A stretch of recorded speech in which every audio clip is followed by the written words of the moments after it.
Que Jesus nos cubra com seu manto de luz. A questão 5 do Livro dos Espíritos pergunta: que dedução se pode tirar do sentimento instintivo que todos os homens trazem em si da existência de Deus?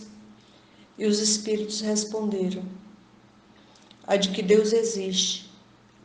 Pois de onde lhes viria esse sentimento se não tivesse uma base? E eles continuam: é ainda uma consequência do princípio, não há efeito sem causa. Existe no íntimo de cada um de nós o sentimento da existência de Deus. Então, por mais que o homem queira negar, é irresistível a força de atração do amor que o Criador exerce sobre a criatura. E é por ter a certeza que, apesar da minha incompreensão diante desse imenso amor, eu me encontro mergulhada neste oceano que inunda tudo e todas as coisas. E é por essa certeza que hoje me atrevo a dividir com vocês alguns de meus pensamentos sobre Deus. Deus, aquele a quem sobe todas as queixas e todas as petições de todos os homens em todos os tempos. Deus a quem os homens em todos os tempos e por todos os meios criaram 1000 conceitos, indescritíveis definições e incontáveis nomes como ser celestial, eu sou, grande arquiteto, providência divina, o eterno, o absoluto e tantas outras infinitas denominações, mas todas elas são impotentes para defini-lo, pois na pobreza da linguagem humana nós não temos palavra para definir a grandeza do Criador do Universo. Somente Jesus, com sua imensa sabedoria, conseguiu denominá-lo de forma simples e perfeita, chamando-o de Pai. E quando Jesus assim o chamou, deu à palavra sua mais completa definição de amor, porque chamando Deus de Pai, Jesus utilizou essa palavra com a mais alta carga racional e emocional que o homem pode defini-la. Pois o pensamento humano necessita de termos para se exprimir. O homem ainda necessita de forma para acreditar. E assim, criamos um Deus antropomórfico, ou seja, concebido sob a forma e com os atributos humanos. E criamos Deus com os piores atributos humanos, tornando-o vingativo, cruel, um Deus que castiga, que se enfurece e que odeia. E esse Deus, criado à imagem e semelhança do homem, veio atravessando os milênios, sustentado por homens que, tomando seu santo nome em vão, afirmavam que seus inimigos eram inimigos de Deus, que seus desejos de vingança seriam saciados por Deus, que a força de suas espadas seriam empunhadas pelas mãos de Deus. E o medo da morte, a pecaminosidade do sexo e o pavor do inferno serviram para aumentar o temor a Deus. Eu fico a imaginar quantos espíritos se perderam no labirinto do temor, do medo, do terror a Deus. Porque até hoje, com todo o esclarecimento disponível, muitos ainda passam grande parte da vida sentindo medo, sentindo os mais contraditórios sentimentos em relação a Deus. Já o chamam de Pai, mas é ainda aquele Pai severo, que castiga pelos pensamentos mais íntimos, castiga pelos desejos humanos, castiga pela audácia do questionar a vida, castiga pela necessidade que queima as entranhas do homem de saber quem é, de onde vem, para onde vai. Quantos espíritos ainda se debatem entre o amor e a dor por um Deus que em segredo questionam, porque não se atrevem sequer a verbalizar suas dúvidas e indagações, pois lhe foi ensinado que isso é pecado. As fogueiras físicas se apagaram, mas, infelizmente, ainda permanecem ardendo na consciência de muitos, porque o fogo dessas fogueiras é alimentado por um Deus tirano e sanguinário que perversos dirigentes religiosos pregam, num inominável ato de crueldade, porque corrompem o que de mais belo e santo há no homem, que é a sua busca por Deus. E quantos ainda buscam desesperadamente Deus nos templos de pedra e de mármore? Buscam Deus nas religiões e nos falsos profetas. Um dos aspectos que eu mais gosto na doutrina espírita é a racionalidade que nos permite pensar e falar com Deus sem intermediário, sem a necessidade de recorrer a homens ou religiões. Eu vejo nisso também o respeito que os espíritos demonstram por Deus e pelos homens, pois a necessidade de pensar, falar, sentir Deus é inerente ao homem. Desde sempre existiu essa necessidade instintiva. É como se fosse uma dolorida saudade daquele momento em que saímos das mãos do Criador. Esse sentimento íntimo é universal. Tanto está no coração do cosmopolita quanto no do selvagem. Existe no fundo da alma humana, por mais obscurecida que esteja, a certeza de uma imensa força. É por isso que quando o homem se afasta de Deus, ele cai no vazio existencial.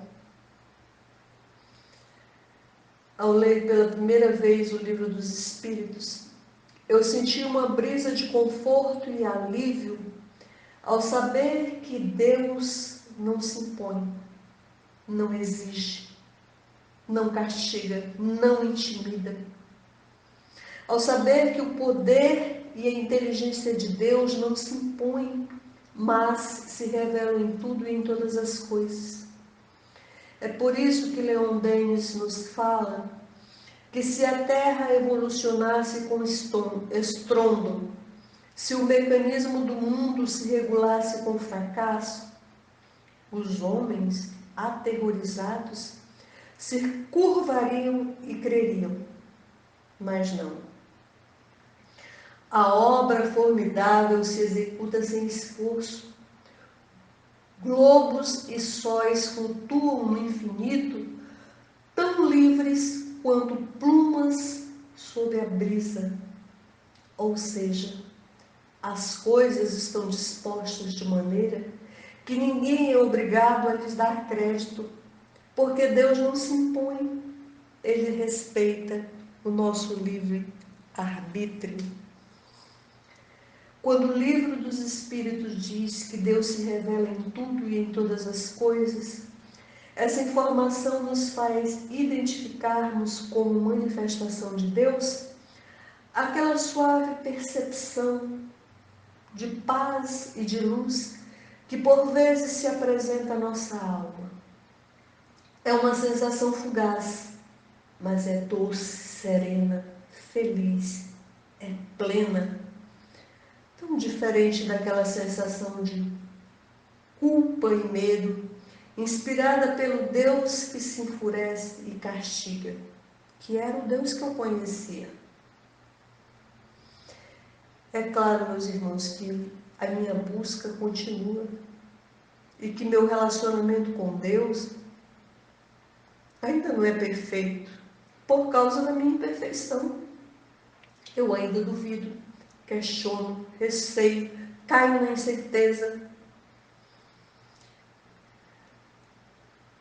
Porque é mais ou menos assim. Quando nós passamos a conhecer as informações espíritas que nos levam a sair do medo e das crendices para o terreno da racionalidade, num primeiro momento, nós ficamos oscilando entre as dúvidas e incerteza que são nossas conhecidas e a empolgação que esses novos conhecimentos, num primeiro momento, nos trazem.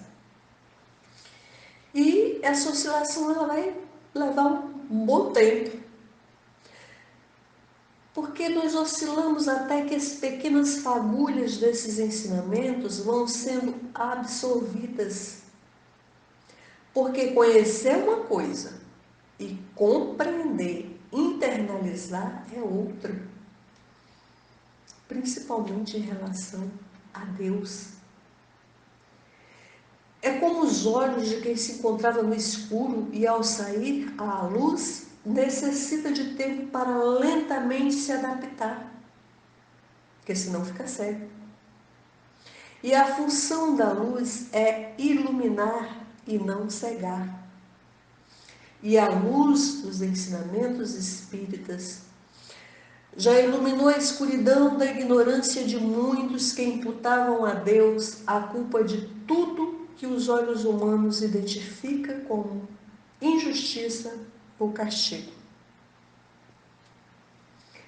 Desigualdades físicas e sociais, misérias e doenças, egoísmos e conflitos de toda a natureza.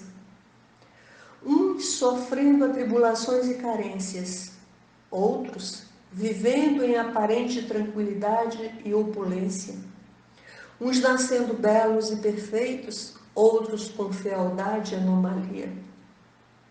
Eu via tudo isso como injustiça ou castigo de Deus. E os ensinamentos espíritas vieram me explicar, como vêm nos explicar, que sendo Deus soberanamente bom e justo, justa é a causa das vicissitudes da vida. Vem nos explicar que decepções, insucessos, perdas, enfermidades fazem parte do nosso atual estágio de desenvolvimento e também que essas vicissitudes, elas não são predominâncias na vida, porque elas estão mescladas com alegrias, sonhos, esperanças, realizações. Meus irmãos, na fase evolutiva que nos encontramos, se não houvessem acontecimentos negativos em nossas vidas, os estímulos para o nosso progresso e libertação seriam bem menores. Da mesma forma que se só enfrentássemos acontecimentos negativos, nós não suportaríamos. Portanto, as dificuldades da vida devem ser encaradas como motivos para recomeçar de novo e nunca como motivos para desistir de lutar. Os Espíritos vêm nos explicar que em nossa existência ocorrem acontecimentos que aparentemente não tem nenhuma ligação, mas que tudo se encadeia em uma série de causas e efeitos reguladas pela imanente justiça divina que coordena os nossos destinos. Eles vêm nos dizer que as adversidades e aflições pelas quais passamos na vida não são a vontade de Deus, nem são castigos de Deus, mas que têm suas causas na vida presente ou em vidas passadas. E são consequências do nosso proceder e do nosso caráter. E quando pararmos de culpar a Deus por tudo, passaremos a perceber que tudo é aprendizado. Tudo é aprendizado que nos conduz, degrau a degrau, na longa estrada da sabedoria. Mas nós, na nossa impaciência, encaramos somente como dor e sofrimento tudo aquilo que não nos dá imediato prazer.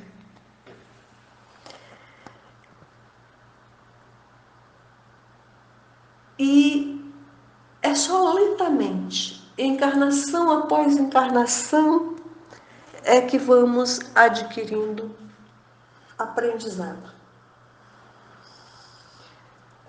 Quando vamos nos despindo da nossa inferioridade, é que vamos compreendendo melhor a perfeição de Deus em todos os acontecimentos da nossa vida. Acredito que podemos dizer que estamos saindo da nossa infância espiritual quando começamos a engatinhar rumo a Deus, quando já passamos a sentir de forma intermitente a presença de Deus em nosso ser, como uma doce e fugaz sensação de paz, quando começamos a enxergar o próximo. E a proporção que vamos nos deixando levar por essa sutil e ao mesmo tempo tão poderosa sensação, passamos a ter mais força diante das dificuldades, mais equilíbrio perante os conflitos, mais saúde perante as enfermidades, mais fraternidade pelo outro.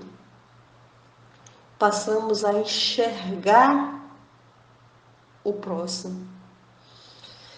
E então, por sentir falta dessa sensação de bem-estar e plenitude, já que só a sentimos em estado intermitente, nós passamos a evocá-la nos momentos de medo, preocupação e insegurança que afetam as nossas vidas, mas já também quando afetam a vida do outro. E é aí que passamos a buscar a Deus. Eu sempre ouvi frases como: o homem deve buscar Deus, o homem precisa encontrar Deus. E nunca me disseram como fazê-lo. E eu nunca o achei na forma antropomórfica que o busquei. Até que a questão 4 do Livro dos Espíritos veio facilitar minha busca, me dizendo que para crer em Deus basta que se lance um olhar sobre as obras da criação. Aí eu passei a entender que para encontrar Deus é calmaria em plena tempestade. Encontrar Deus é coragem diante do perigo. É serenidade em meio à turbulência. Encontrar Deus é sentir a necessidade alheia. É se alegrar pela alegria do outro. É ouvir a beleza de um poema. É assistir o espetáculo de um novo dia. Porque Deus está em tudo e em todas as coisas. Ele está no vento que despenteia o nosso cabelo, na paz de um sorriso que diz: deixa pra lá, eu já te desculpei. Está na suavidade de uma canção que acalma o coração. Está numa noite fria e chuvosa de serena solidão. Deus está na plenitude de um eu te amo, dito sem palavras. Mas cada um busca e encontra Deus à sua maneira. Tem uma história que diz que Buda estava meditando e chegou um homem e lhe perguntou: Deus existe? E Buda respondeu: sim, Deus existe. Logo após chegou outro homem e perguntou: Deus existe? E Buda respondeu: não, Deus não existe. Depois uma terceira pessoa perguntou a Buda: Deus existe? E ele respondeu: não sei se Deus existe. Questionado por seu discípulo de não ter falado a verdade, Buda explicou que cada uma daquelas três pessoas teriam sua resposta a seu devido tempo, pois cada uma se aproximaria de Deus a seu modo. O primeiro encontraria Deus pela certeza, o segundo pela negação e o terceiro pela dúvida. Certeza, negação e dúvida são maneiras de sedimentarmos a verdade que, mesmo inconsciente, carregamos da existência de Deus. Certeza, negação, dúvida. É assim que o terrível Senhor dos Exércitos vai dando lugar em nossa alma a esse ser maravilhoso, pleno e eterno, que nos conhece por inteiro, que atende desde a menor necessidade funcional de nossas células físicas até a mais intricada harmonia da nossa delicada tecelagem espiritual. Deus existe e todos nós já vimos Deus em nossas vidas, pois na sua misericórdia infinita, Ele se apresenta das mais variadas formas. Na mão que oferece um pedaço de pão, no entregador que traz uma boa notícia, no comprimido que acalma a dor, no emprego que traz o digno recurso para se viver, na flor que brota do chão. Eu tenho uma amiga que em uma fria tarde chuvosa, ela viu Deus na figura de um rapaz que lhe doou uma lata de leite. E é assim, a filhinha dela não foi dormir com fome naquela noite. Deus está em tudo e em todas as coisas. Deus nos ouve e nos responde através do conselho de um amigo, na frase de um livro, no verso do poeta, no trecho de conversa que ouvimos de desconhecidos e no silêncio do nosso ser, quando aquietamos o coração. Deus de todas as cores, de todas as raças, que se apresenta com 1000 nomes e com as mais diversas caras, porque nós ainda necessitamos de formas físicas. Ele se apresenta nos olhos da criança faminta, no sorriso do jovem sonhador, nas rugas do ancião cansado. Deus está na prostituta, no santo, no ladrão, porque todos nós somos sua criação no caminho da evolução. Quantos acreditaram e outros ainda acreditam que ao deixarem a terra encontrarão um Deus branco, loiro, olhos azuis, sentado num trono vestido de ouro, à semelhança dos grandes reis terrenos do passado. E quantos se desesperam por ele permanecer tão invisível no plano espiritual quanto o era no mundo físico. E os espíritos nos dizem que ele só permanece invisível para aqueles que ainda não veem sua presença, que se manifesta em tudo, pois tudo que vive e respira é mensagem de Deus. Os espíritos também nos dizem que a maneira mais agradável de adorar a Deus é elevar o pensamento a Ele através do culto ao bem e do amor ao próximo.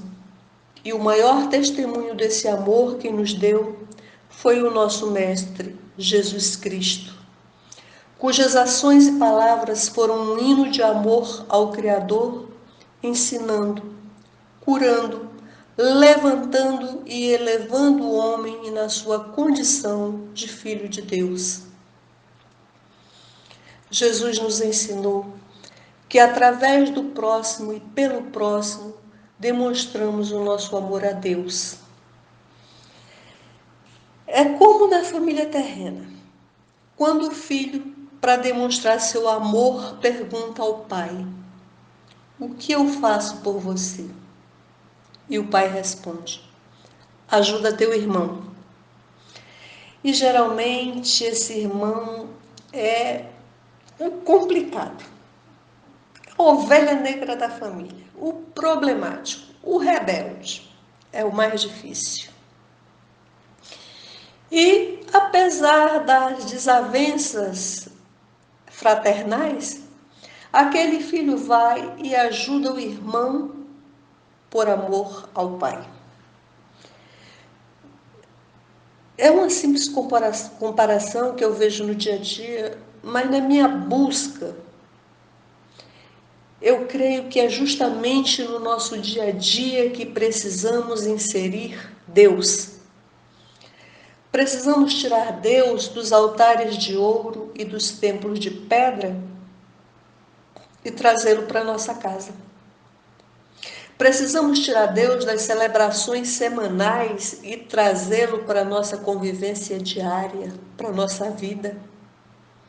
Precisamos tirar Deus das religiões que se julgam suas donas e trazê-lo para conviver conosco onde quer que estejamos, pois se Ele é Pai, deve conviver conosco, seus filhos da raça humana. E, pela paternidade divina, somos todos almas irmãs. Portanto, a solidariedade que nos liga tem fundamento na identidade de nossa natureza, na igualdade de nossos sofrimentos através dos tempos, na semelhança dos nossos destinos na penosa e laboriosa estrada evolutiva, na nossa eterna busca, consciente ou não, para encontrarmos Deus, nosso Pai Criador, a quem estamos irreversivelmente unidos na estreita relação que liga a causa ao efeito. E que Deus derrame sua bênção paternal sobre cada um de nós, e que assim seja.